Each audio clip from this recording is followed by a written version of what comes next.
We're Disney news here. I thought we weren't going to talk about this anymore. Look, we promised that we would never talk about the Acolyte again, but it's time. Leslie Headland has something to say, and we're gonna get right to it. This is from The Wrap, and I'm gonna post the story up here, but she was being interviewed and had some comments about Star Wars fans, about the reaction to the Acolyte. Alan, you've got the notes for the story. Let's take a look at what Hedland had to say. Office with a view. I guess they're referring to she has a view about things.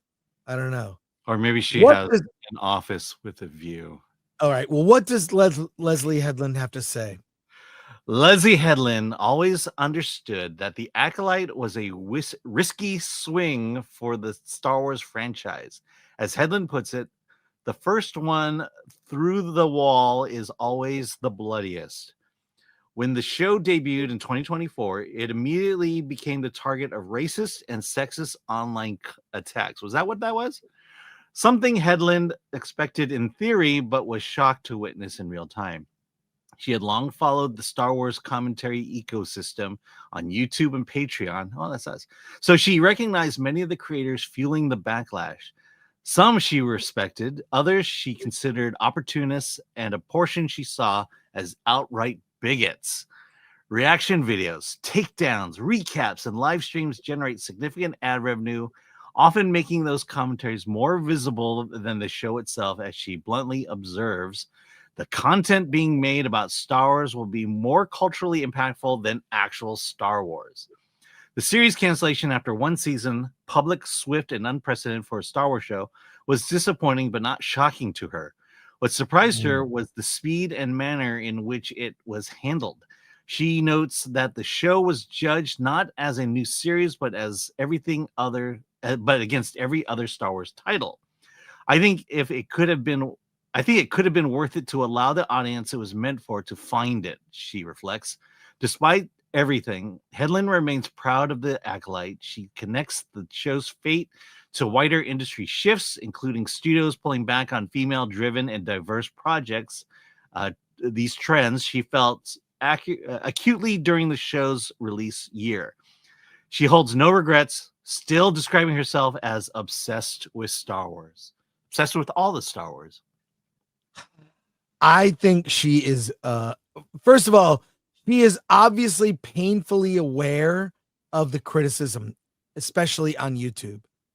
But she doesn't seem to be accountable. The show is a bad show. It's just a bad show. It's an awful show that just, she really thought she was doing something revolutionary, and she shouldn't make Star Wars. But it's sad to me that she doesn't say, you know what, I I swung for the fences and didn't really make it. The reaction, it's rare to hear anyone hear the reaction, go, oh, you're right, or the fans were right about this. The ratings should tell you that. What do you think, Alan? Yeah, this is a showrunner, a creator who can't honestly evaluate her own work. Right. She still believes she made the greatest Star Wars television show ever.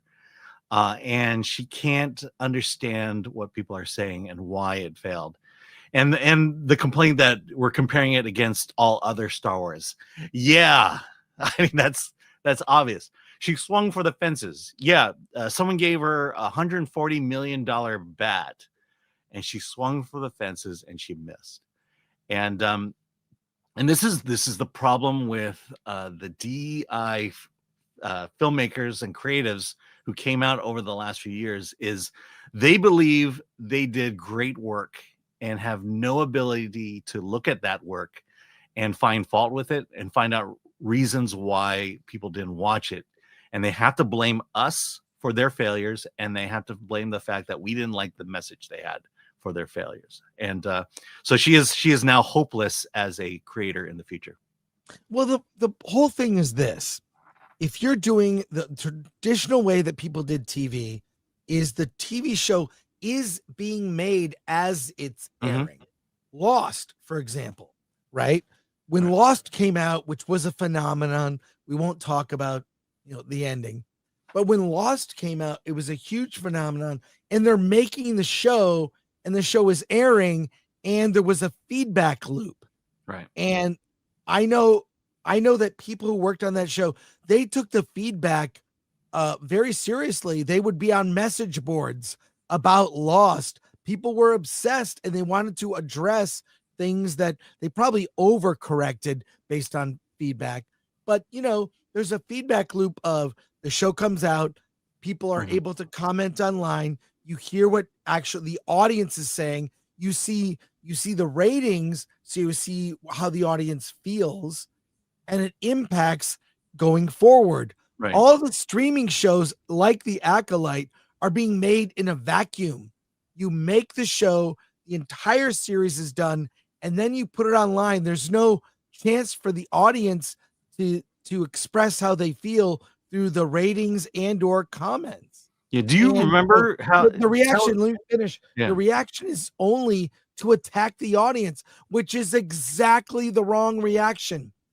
It's being defensive about what you've made rather than making changes to the shows. I mean, look, characters, I remember old sitcoms, right? People became, if a character was popular, like Fonzie.